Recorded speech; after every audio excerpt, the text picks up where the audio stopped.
Good day everyone. So this is not a meta versus waifu type of video. This is a meta versus literally everything else kind of video.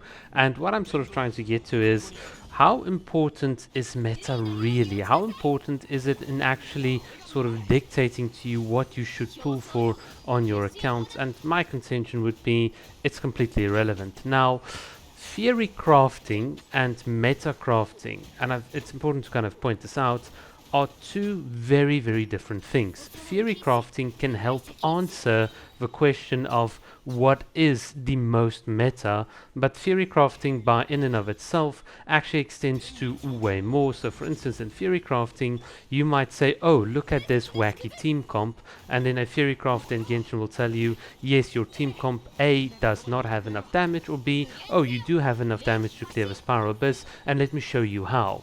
That is sort of the role of theory crafting. Now, meta is all about saying, well, in Genshin Impact at least, floor 12 of the Spiral Abyss is the endgame content, and therefore these are going to be the most effective teams to beat the Spiral Abyss.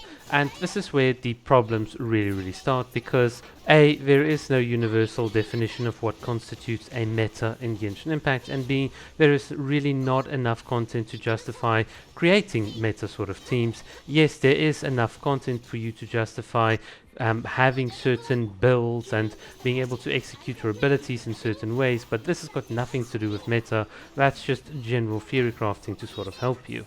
Genshin Impact by its very nature is a PvE sort of game that you can curate by either spending or not spending. It's about how you want to create your experience in Teyvat, and Hoyo has certainly made it very clear with their lack of endgame content and with the type of events that they're bringing out that this is very much a casual game. And in my opinion, when you have a casual game, it is kind of pointless to have these silly arguments about pool value and this character can be useful and so on, because it doesn't matter in the bigger scheme. There is no leaderboard.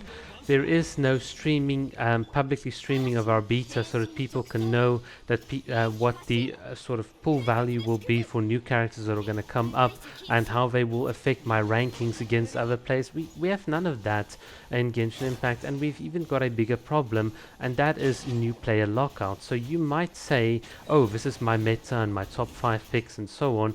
A newbie watches your video, they sort of pick characters based on your recommendation, and by the time they get to endgame, their favorite characters, Hu Tao and Guan Yu, are now middle of the pack instead of being meta as they were when you gave them the recommendation.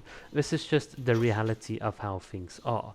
And of course, if someone says, well, I want to be a meta player, well, I mean, yeah, if you consider the entire sum of your experiences being just to clear floor 12, then perhaps Genshin might not be the game for you. So that'll just be a thought that I want to leave out there. But alright guys, thanks for watching. I've got nothing more to say. Keep well. Cheers.